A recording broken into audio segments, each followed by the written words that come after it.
Good evening and welcome to tonight's Undaunted, bringing to the news on church stories. I am Onyi Okpala. Let's begin.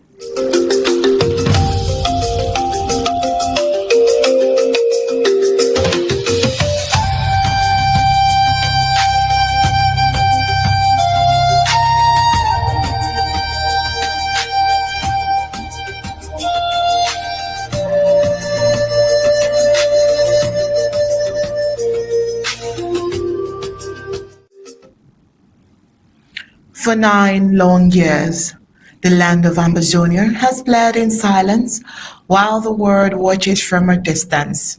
What began as a cry for justice has become an endless cycle of grief, fear, and shattered dreams. Villages have been reduced to ashes, families stirred apart, and childhood stolen by the sound of gunfire. Each day, innocent civilians wake, not knowing if they will live to see the next sunrise. They are not the architects of this war, yet the bear is full weight. It is the mothers who bury their children, the children who grow up knowing only displacement, and the elderly who die abandoned in forests while fleeing violence. Schools stand empty, hospitals are destroyed, and hope grows thinner with every passing year. 9 years of war and still no real path to peace, no meaningful dialogue, no end in sight. How many more lives must be sacrificed before those in power feel satisfied? Before political pride gives way to humanity? How many much more blood must soak the soil before Ambazonians are allowed to live meaningful, dignified lives free from fear? The cries of the people grow louder, yet peace remains painfully distant. Now let's get the news in full briefings. First, let's get the prime headlines.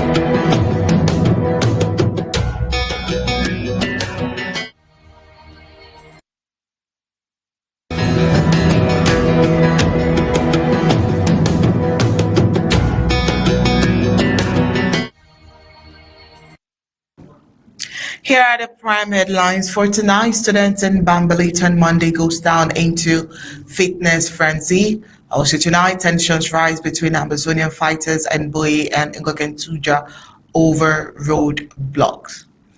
Also tonight, 2 unidentified bodies found with gunshot wounds in Mulang, Bamenda.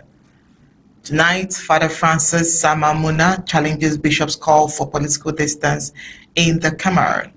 On the African scene, Bobi Wine returns to Kampala slum routes as Ugandans head to the polls. And on the global scene, U.S. government urges citizens to leave Venezuela immediately amid rising security risk. Now let's get the news in full briefings.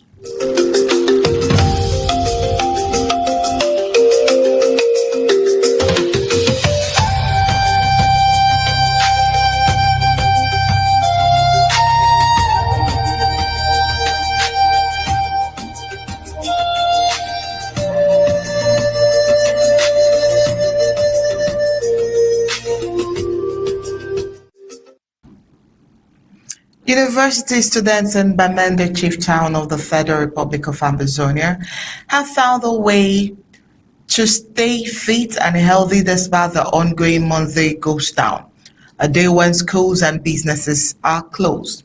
Instead of staying indoors, the students have taken to the streets, transforming the usually busy ENS street area into a hub for fitness and community sports.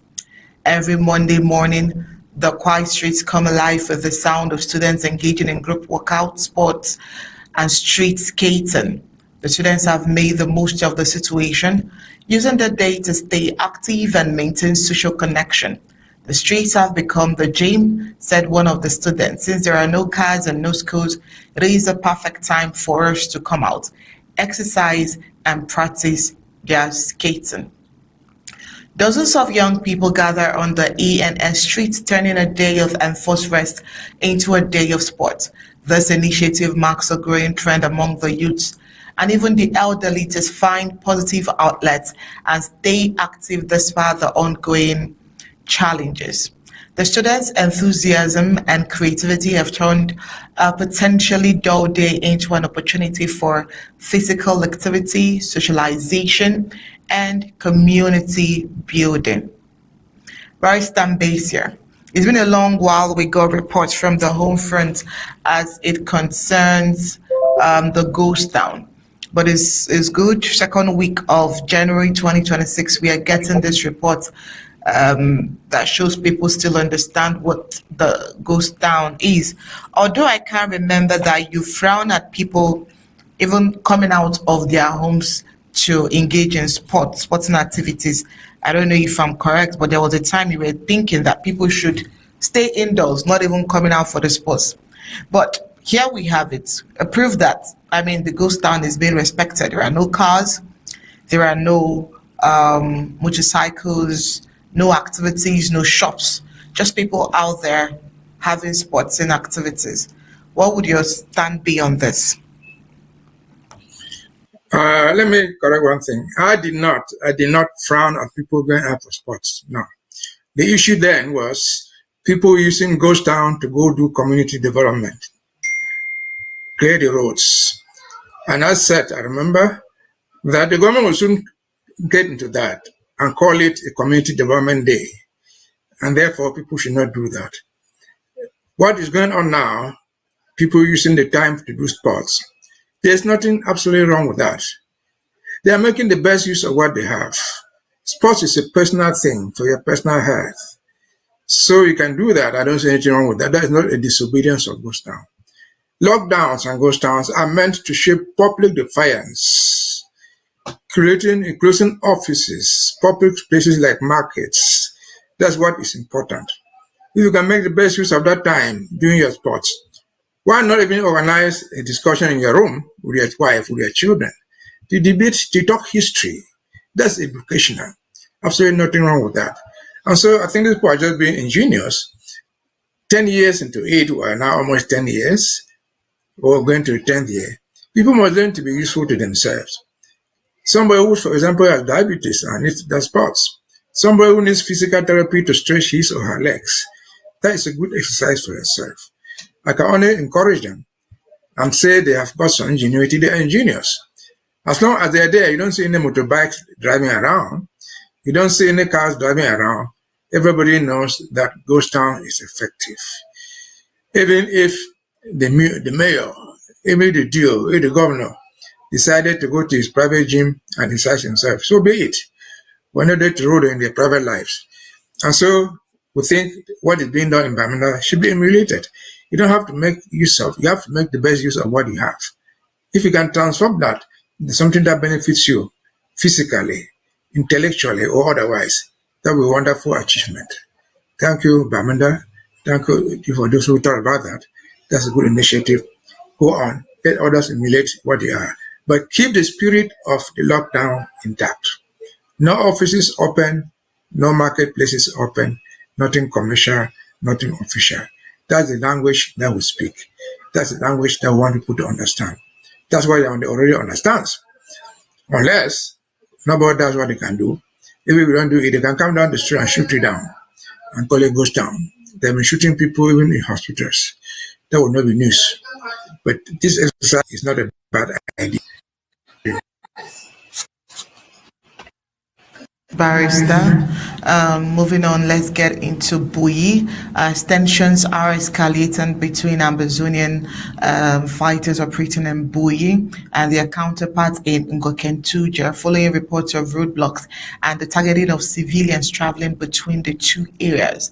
You know, fighters and Bui divisions have reportedly blocked vehicles from leaving Jakere through Ndop, directing travelers to use the Fombam Road instead. The move is said to be in retaliation against colonial military in Ngoketundjia, particularly those in Bamenda who have been abducting and extorting passengers traveling to Kombo. Sources say the Bui warriors are angered by what they describe as persistent harassment and hostage taking of Bui residents by the colonial military. in Ngoketundjia. According to say they will use the Fombam road. They have tortured Bui enough. A voice believed to belong to a fighter said in a leaked audio obtained by Undaunted. Now, according to reports, says this is not the first time fighters in Bui have imposed movement restrictions. In the past, they have blocked roads linking Bui to Ndo and Nkambe, significantly disrupting travel for residents of neighboring Donga Machu. As a result, many travelers from Donga Machus were also forced to rely on the longer Fonban route. The latest developments shows growing internal tensions between colonial military and the ASA military as well, with civilians once again bearing the brunt of road closures, insecurity, and restricted movements. The situation remains fluid and it is unclear how long the current roadblocks will remain in place. Barrister Mbeseha, reports came in and this seemed like the Ambazonian fighters or the ASA fighters in Bui and Ngoketundjia were having clash amongst themselves, and that's because according to the Bui warriors or the Bui fighters, there is a lot of extortion that goes on by the colonial police or gendarmerie and all of that. And so while they were trying to close the roads, they had issues with the fighters of Ngoketundjia. With your knowledge of the military architecture of the ASA, knowing how they are partitioned and all of that, what would you say about the situation, and what will the remedy be, as it seems like they are fighting within themselves as the cases? We don't have all the facts, but they're fighting within themselves. There must be a reason. There are two possible things. If they are fighting, is to divert the road, essentially because of security, because they think that on one stretch of the road, there's a lot of insecurity mounted by the government and their proxies. And on another stretch of the road, it is safer for them to go there, to drive through that area. That's essentially security. Can the people in Ngoketundjia and the one in the ASA in Ngoketundjia and the ones in Bui agree? Obviously, they should agree. That's a very simple thing for them to agree. I was waiting to hear that they are disagreeing on extortion points, where to have control and get money from people. But I haven't gotten that. That is not what you have told us in this news. If the quarrel was who should mount a blockware and extort money, I would say no, that's not their role. Their role is to defend the people, to protect their own people. And if they judge that one stretch of road is so bad that they could divert to another one, it is simple for the two areas to agree, the two camps, Ngoketundjia and Bui, to agree. They can discuss those details and make sure they agree on something. If the essence is to secure people, to have security. But the fear, though, is if what is on that stretch of road is simply extortion, which has become the norm by the government, that from one point to the other will not take them there.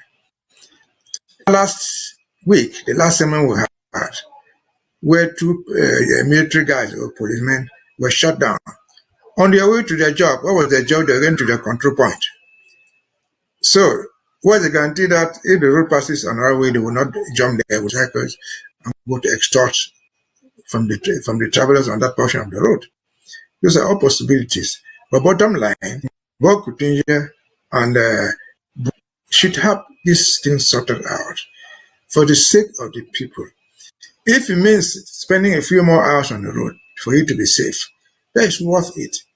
But if it means spending a few more minutes on the road or to have more punishment, that is not worth the trouble. But all these things I cannot give you an answer until the two people who are specifically involved, they know the two portions of the road. They know exactly what is going on there. The two areas, the two camps can sit down, iron out those differences, and they should sit down and iron them out. Disagreement is common. Consensus is the difficulty. So once you disagree, sit down, get to a consensus, and move on. I'm happy again to hear that the reason is not that they are trying to mount their own extortion points. The essence from what you have told us from this news item is that they are looking for security for the people, for the road users, for the drivers, and for whoever is there. That is a move that we should encourage them. That's why they are there. They should be able to judge what portion of the road is good for them, what direction is better for them. But again, the two camps should sit down, agree on something, and that will be for the good of the counties, for the good of the country as a whole. Over to you. All right. Thank you so much, Barrister. Moving away from that, we hope that in the days to come, we would see any or reports emanating from this, because the way the reports came in, people would feel like, the fighters are fighting within themselves. And you can imagine how excited those who do not support the Ambazonian movement, or those who do not support what these boys do in the ground. You can imagine the kind of excitement that they will be filled with. So in the coming days, we'll see how they've been able to resolve this. All right. Meanwhile, tensions and fear gripped residents of Mulang, a neighborhood in Bamenda, after two unidentified bodies were discovered early Friday morning along the Mulang street. The victims were found with multiple gunshot wounds, their hands tied behind their backs, pointing to a possible execution-style killing. According to several local residents, loud gunshots were heard at approximately 2 a.m. on January 10th.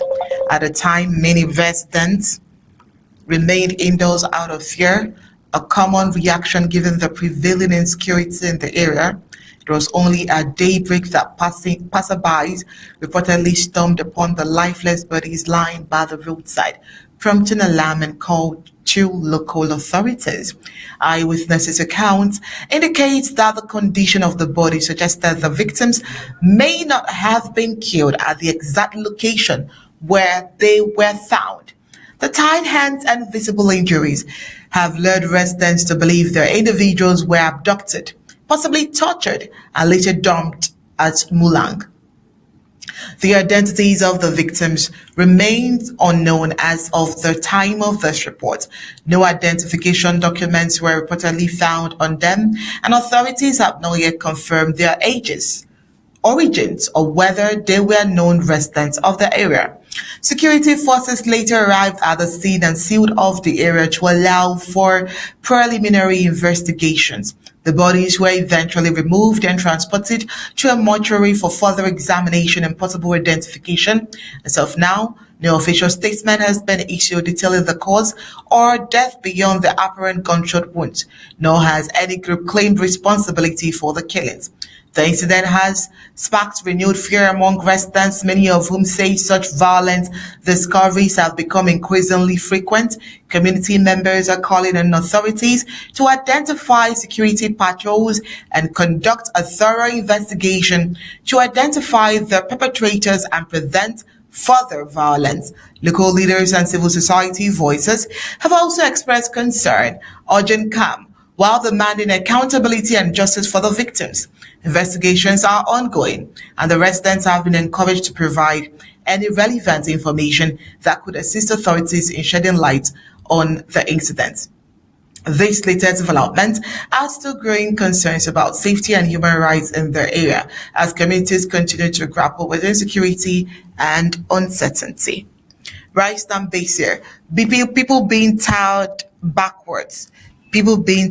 backwards, and shot used to be the order of the day 3 years, 4 years ago. It looks like that style of killing is back. And from this report, the residents of the area do not know these people, meaning they would have been abducted from a different county or local government and then brought into another local government that's brought into Mulang. And so that is why people in the area could not identify these persons. And the pictures were too gross for us to, put up their images here. But Barrister, why would people, why not just do what you want to do, kidnap them? Why make people go through, why torture people? Make them go through pains and then you would eventually kill them. What is the use of all of that pain for? And why is this style of killing still in practice? Would you know? Well, so I don't know. But we can surmise that the whole idea of killing people is to instill fear. If I want to take your money and I kill you in order to take the money, it's to instill fear in you. If I want to take your wife or your husband and I first kill you, it is to instill fear in you. But all that violence is not uncommon in human societies.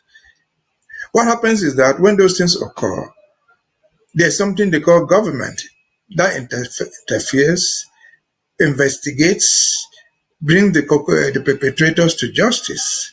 That's what is meant by government. That is what is meant by authority.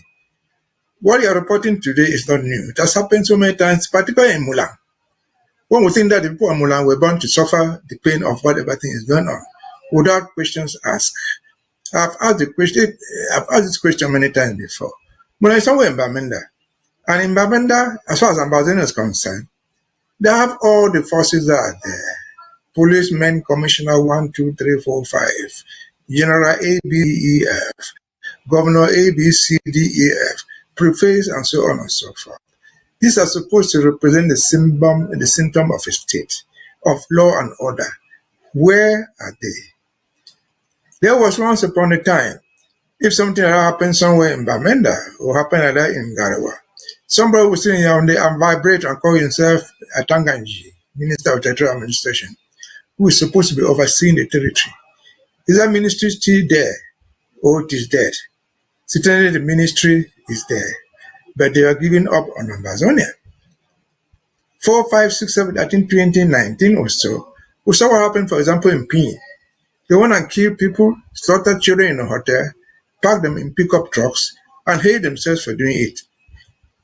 Where are they? What we learn from this is that there are people, daydreamers in Bamenda in particular, and in Ambazonia in general, who still believe that there's something called governmental representative from Yaoundé. For the past 8, 7 years, I may be wrong, I cannot imagine even a single court in Ambazonia where perpetrators of violence have been brought to book. Call it in Bamenda High Court, call it in Kambe, call it in Mamfe, call it in the BLM or Victoria. The courts are there for what? We don't know. The policemen are there for what, and the gendarmes will know why they are there. They are there to conduct inconclusive investigations. What happens to the people? We don't know. Report it to the policeman, they tell you they're investigating, you give money and go free. We still remember, I've said nobody has ever been brought to book. Where are the people who killed this poor wardress woman? Florence. They killed her. And they admitted that she was killed. They were investigating 5, 6, 7 years ago. Where are the perpetrators? Where are the perpetrators of Ngarabo, whom they agreed they sent people to go and kill? Today, no one has been brought to book. And so what's happening in Mulang, in Bamenda, is a repetition of what is happening everywhere else in Ambazonia. There's something we call total absence of government. When does government cease to exist? When it ceases to have effect on the population. The role of government is supposed to be, the first role of government is supposed to provide security. If you get hurt, you go to the police. If you disagree on something like a debt, even money owing me, you take me to the court, and then this will prevail. Whatever the judgment is given becomes binding because it's legal. But here is a country that hangs upon onto Ambazonia purely for the purpose of extorting their resources, abandoning their responsibility over the country, first and foremost security, secondly governance, thirdly providing what is necessary for people to live in. And then they still call you. Somebody lives in Bamenda there and still believe that there's something they call government in Yaoundé, represented by a certain Lily Africa calling himself governor. And you still believe in that guy. Somebody lives in Bamenda there, still believe there's a certain man called Super Mayor in town, where they are killing people like this. He's wearing a ribbon and walking down the street and calling himself a mayor. Where is the mayor security of the town where you claim to be ruling over it? It's bullshit. They have lost control of Ambazonia. If they had left peacefully, we'll not have all these things happening in Ambazonia. At least we'll have our courts. At least we'll have our civil police. If we don't have the police, we'll have even the chief who can report it to the police. And then action will be taken. Having lost all this control of Ambazonia, do they really mean anything?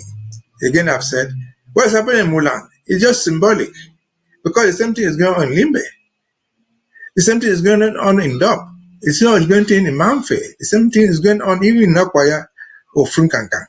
Nobody is held accountable, yet there are people wearing their khaki shirts there, parading the streets and calling themselves their governors, they are DOs, they are the personal representatives of President Mr. Pobia, hiding somewhere there in Yamonte. As long as you don't even see Pobia himself physically, how do you expect to see his representatives in Bamenda, in Boya, in Kumba, or anywhere else? They don't exist. They exist only in theory. They've lost control of the country, but again, they hang on to us just for the benefit that you get of it. If it was mounting a country point there to steal money from people selling cocoa, selling coffee, selling even Irish potatoes, they'll be there. And they'll be the first ones to shoot you if you don't pay them the 500 francs, the 1,000 francs. And so, poor people in Mulang, where do we go to? We have nowhere to report these cases. We have everywhere to report. We have everywhere to hear investigations, which investigations never produced any results, which investigations never end up in any prosecutions. Are we still living in this human world? Of course. Shall we continue this type of lawless society? Certainly not. That's why we fight, and we'll fight until we get out of this jungle of injustice, jungle of uncontrollable violence. That is not what independence meant. That is not what is meant by humanity. Even if you live in the village, you deserve to have peace there. I mean, in the very village, they don't have gendarmes. They have a chief. They have somebody that they have their own control. Once we've lost all these things, the question is it worth the trouble? No, it's not worth the trouble. Ambazonians, we must fight. Mulang people, Bamenda people, people in the Northwest as they call them, we have to fight and get ourselves out of this. Somebody must be held accountable for the death of Florence. Somebody must be held accountable for the killing of pregnant women, children, and mothers in Garbo. People must be held accountable for what is going on, call it the Fulanis or whatever, in Kambe. If they cannot be held accountable, so be it, they must go back to where they come from. We shall rebuild what we've lost, but we can all rebuild when we fight to send out the criminals. Over to you. Thank you so much, Barrister. Moving on to the neighboring Cameroon, a Cameroonian Catholic priest, Father Francis Sama Muma, has reignited debate over the role of the Catholic Church in the Cameroons and the political and social crisis. In a sharply worded reflection, Father Muma questions whether the country's Catholic hierarchy can credibly preach the gospel while distancing itself from what he describes as pervasive injustice. Father Muma's comment comes in response to a recent message by Archbishop Andrew Nkia, President of the National Episcopal Conference of Cameroons, NECC, who urged Cameroonians to take their civic responsibility while allowing bishops to focus on preaching the gospel. Father Muma explained and expressed dismay at the message, wondering what kind of gospel the clergy is called to preach that does not directly address the injustices of society. He rejects the notion that political distances absolves church leaders from confronting abuse of power, citing examples of senior church leaders who have spoken forcefully against injustice. Father Muma pointed to Pope Leo, who denounced the excesses of the United States government, and Archbishop Edward Wissenberger, who condemned the killing of civilians in Gaza. Father Muma argues that the Catholic Church has a historical role in speaking out against injustice and that French Cameroon government cannot be an exception. He stresses that church teachings draws a clear line between partisan politics and moral witness, citing the Catechism of the Catholic Church, which obliges clergy to teach moral truth to power. Father Momo's intervention reflects growing frustration among Cameroonians who feel powerless and are looking to the church to shape conscience and demand accountability. He wonders if the Cameroonian bishops are doing enough to address the injustices in society and whether they are following the example set by other senior church leaders who have spoken out against injustice. Barrister Mbeseha, someone tries to speak out, asking if there can be any time when the Catholic Church and the Cameroons will be able to talk about the injustices going on. Do you think that this could sound as a wake-up call? Do you think that something tangible can come out of this call? Because as it is, it seems like there is some kind of awakening, especially right after the elections in October 2025. What would you say? I would say that Father Moma is on point. Father Moma is a Cameroonian priest, but I think he's somewhere in the United States. But Father Moma's voice is not the only one. We found this Father Ludwig, who is talking all the way in Cameroon. He said, the problem, I think, I'm a Catholic myself, but the problem, I think, and I know some of those bishops and archbishops, the problem, I think, is that these gentlemen in cassock sometimes don't even understand what they're talking about. They're human beings. They jump into things that they don't know. If they knew anything, the first thing they should know is that the church is the moral background of society. They bring morality, they don't become state institutions. So, like Archbishop Andrew said, as the president of the Constitutional Episcopal Council, nobody in the world of Cameroon, anywhere else in the world, has asked the Episcopal Council to become an electoral commission. Neither do they ask them to become the Constitutional Council. But what we demand of them is to say, if the Constitutional Council, as mighty as they are, if they are doing something which is totally immoral, which is beyond reasoning, they should be able to say, no matter the weeks you wear and sit there, you have done something wrong, you are hurting the common man, you are doing injustice to somebody else.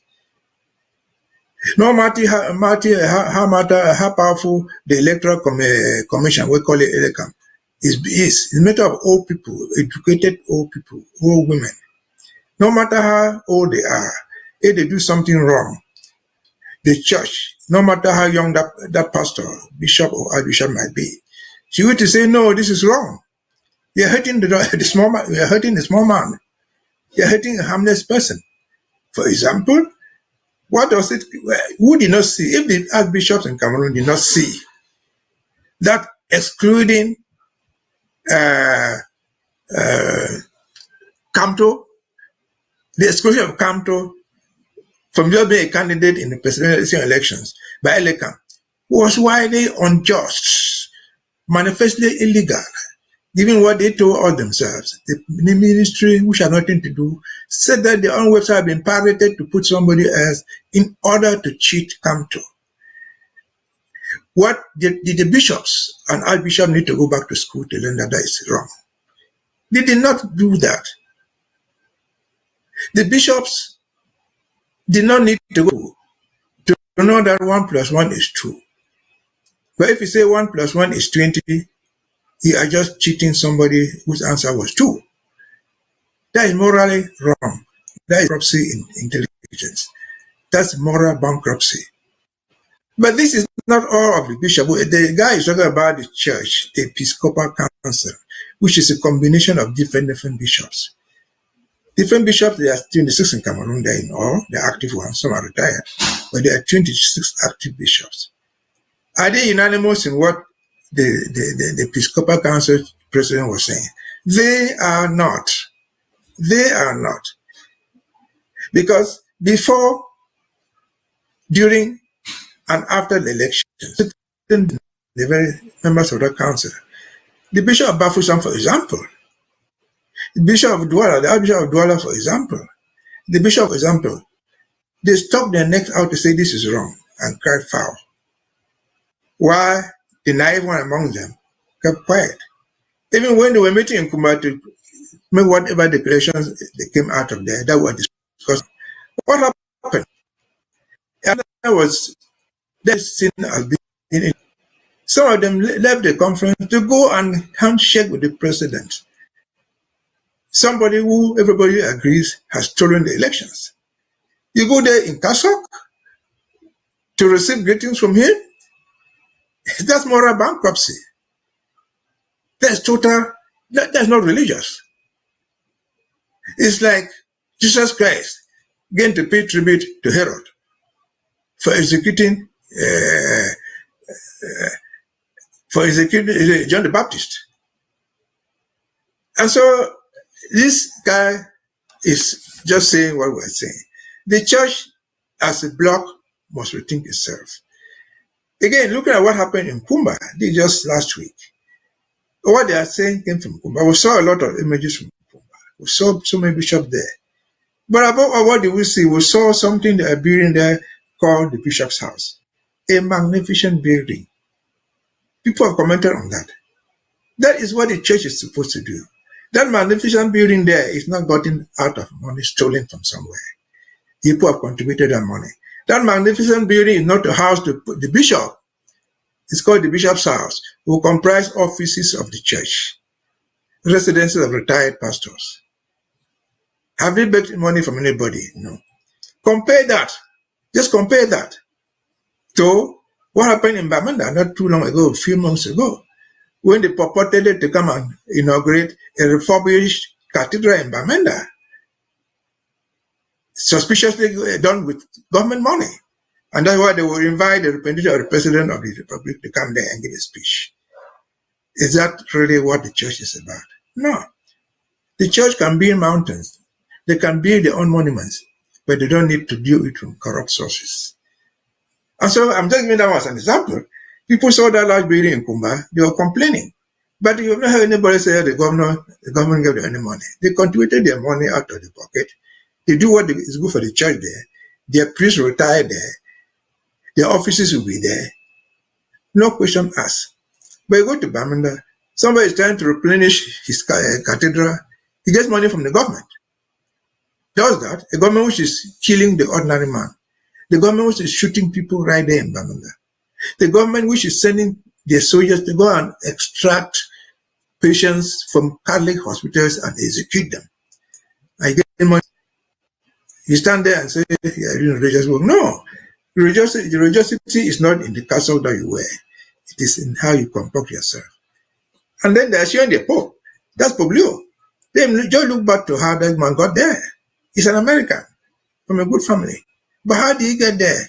He got on foot, dealing with the poor in slums. It seemed like the one he replaced, Pope Francis. That is what the church is about. It's about doing something for those who are unable. It's the voiceless. If Kamto has been silenced, he can no longer talk because they will jail him. The church should speak for him. If Judge Ekane, had been killed because he was already on his way to the grave, he was living on oxygen. If somebody took away his oxygen mask and he died, you killed him. He can no longer talk. But the church should be able to say, no, this is wrong. No matter who it hurts, the church should be prepared to do that. That's the essence of the church. That's the essence of the Catholic Church in particular. That's why they call it Catholic. Their rules are they are supposed to be universal. What they do in South Africa should be the same thing they do in Cameroon. What they do in Rome should be something they do in China. That's what is called the Universal Catholic Church. They have universal principles. And until they do this, I'm afraid the individuals leading the church in Cameroon, some in the church in Cameroon, the Catholic Church in Cameroon, have failed us and will continue to fail us. But again, what is important is possible. Repentance is part of the church doctrine. Let these people repent. Themselves. I would not done something wrong to the voiceless. I would not do wrong to the to the guy who cannot see. The blind people who cannot talk, who cannot see. But where do they find protection if the church can no longer protect them? Yes, the bishop might drive in a Pado. The Old woman in the village who was going walking stick cannot even say on a bicycle. So if you don't point out these injustices again and again, especially in Cameroon, especially in Ambazonia, where in writing, where government troops have infiltrated mission hospitals, extracted patients there, and executed them, the church has kept silent. It doesn't matter they didn't say it. Say it once and keeping quiet the next day is not talking. You must repeat and sing the choir of this throughout. I've said this before. This is the government that goes to Manfi and burns down the Manfi hospital. Next to the bishop, they burn the hospital. Bishop's house. Quite over that. I expect the other person in the village. You can't do them. But at least the bishop has some protection. If the bishop knows about the world. If they arrested the bishop, the priest, they know to be so much. That's why I've done and you find it so difficult to go and catch Archbishop Creda and Douala. Go to the bishop of Bambili. Protection. If they are using it, the church. The church is about you and me. It's not about them. Over to you. All right, thank you so much. Thank you so much, Barrister. And I hope that by tomorrow we'll get updates on all of this, especially the reports concerning Bui and Ngoketundjia. And would definitely want to see updates on that and share with you as well. Until then, would want you to, take a little walk away and have a rest. We'll see you tomorrow. Thank Welcome, sir. And right after the break, when we return, we'll head into Uganda, where Bobi Wine returns to Kampala slum route and Ugandans head to the polls.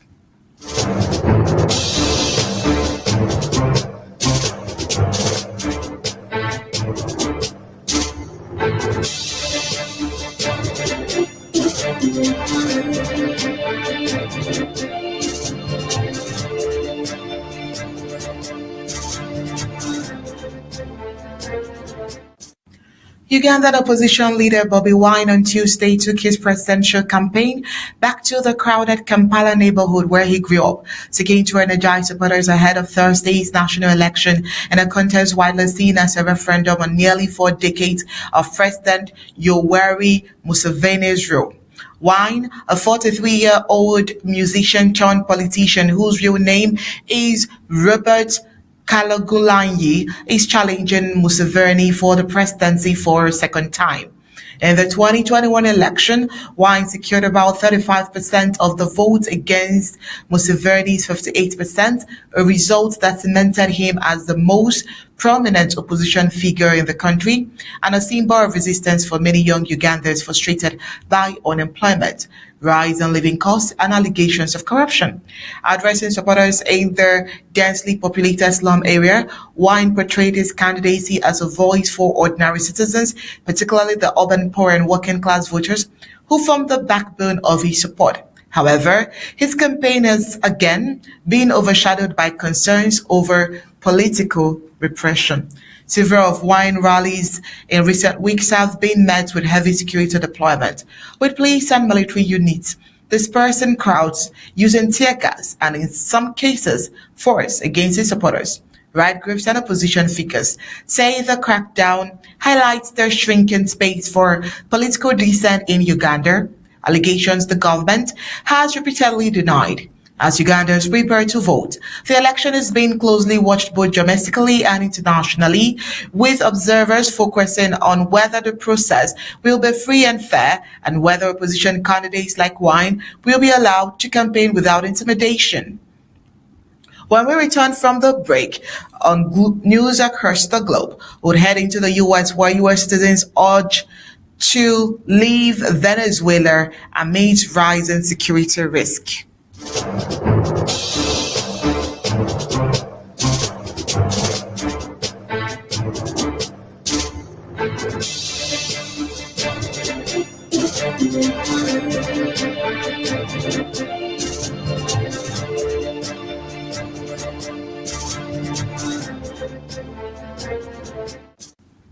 The U.S. government on Saturday issued a first full security alert, urging all American citizens currently in Venezuela to depart the country without delay, citing a rapidly deteriorating security environment and limited ability to provide consular assistance, according to U.S. Embassy in Caracas.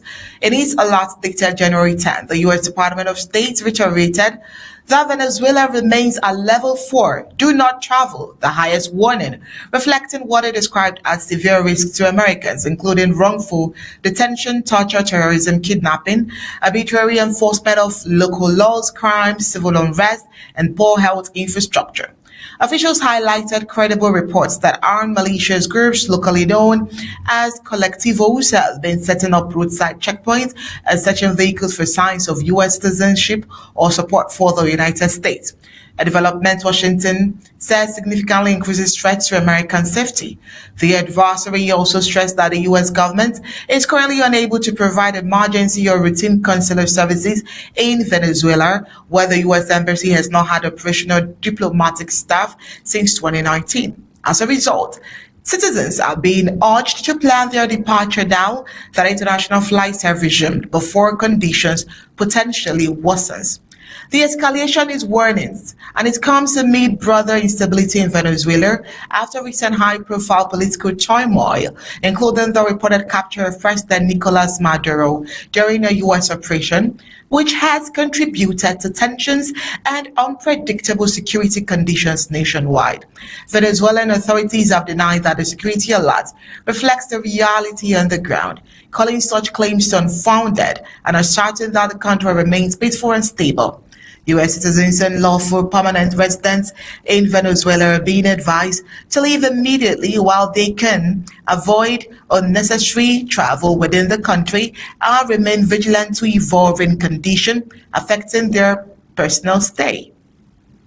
And that's it for tonight's Undaunted. But before we go, let's take a look at the news that made it to the headlines.